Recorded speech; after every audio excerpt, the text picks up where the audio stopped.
La conférence que je vais avoir l'honneur de faire devant vous ce soir, sous la présidence honorifique et effective de M. Anatole Méchard, grand spécialiste de la sinusite et des refroidissements, et de M.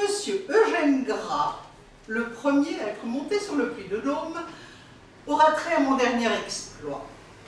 Comment j'ai planté le drapeau français au sommet du mont Mamalipa. Bon, je ne m'étendrai pas plus longtemps sur moi-même, d'autres l'ont déjà fait. Toutefois, je vous rappellerai brièvement les conférences données à l'issue de mes nombreux voyages. Week-end chez les Pygmées, la Bourboule et son folklore, Vanille sous les mers, etc., etc. Confidence en passant, j'étais un peu lasse des voyages et je consacrais mon temps à la rédaction de mes mémoires relatant mes nombreuses pérégrinations, mais surtout à l'entretien de mon jardin suspendu. Ah ben oui, voyez-vous, je m'embourgeoisais.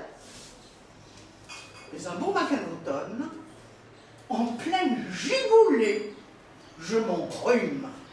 Le professeur Méchard, appelé en consultation, me conseille l'altitude. Oh, ma décision fut prise en un instant. J'attaquerai le mont Mamalipa, 12 000 mètres d'altitude. Sans sponsor, je partais dans les plus mauvaises conditions possibles. Et pour réduire mes dépenses, je décidai de faire du stop jusqu'à Marseille. Je me postai donc au bord de la route, et au bout de 3 longues heures, un automobiliste me prit en compte. Un régal. Enfin, la grande aventure commençait.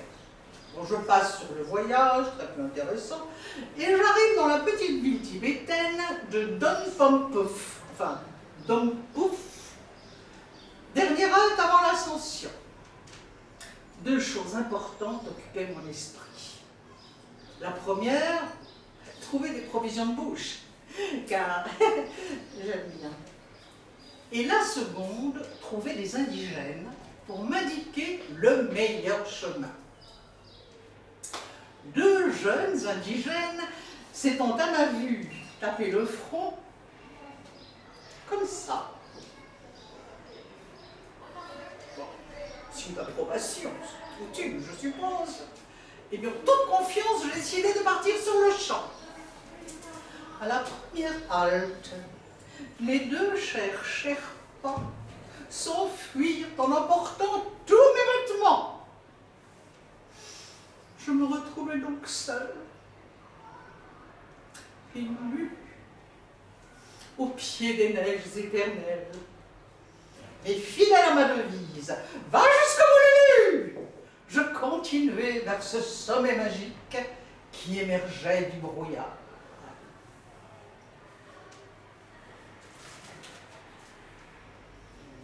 Une confidence en passant,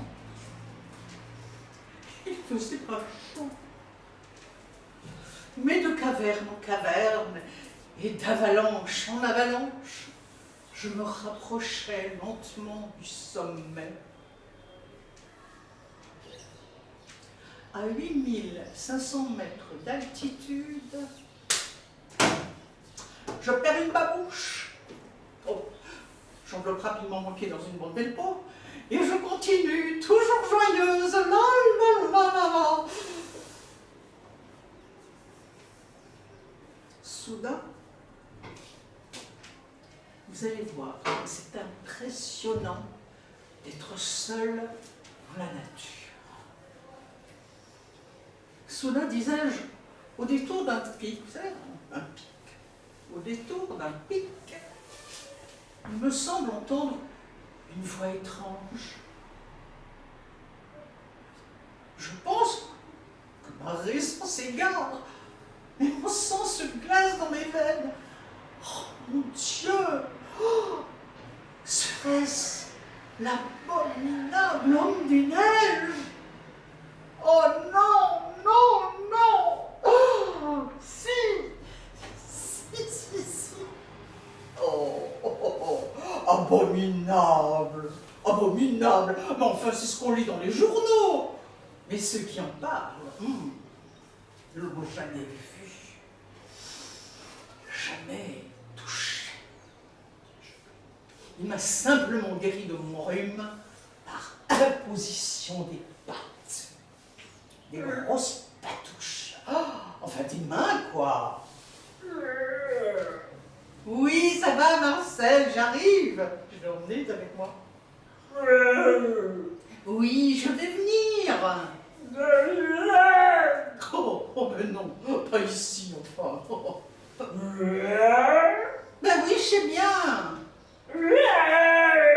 Ah ben non. Grand fou. Par moment. Il est abominable. J'arrive, bichon.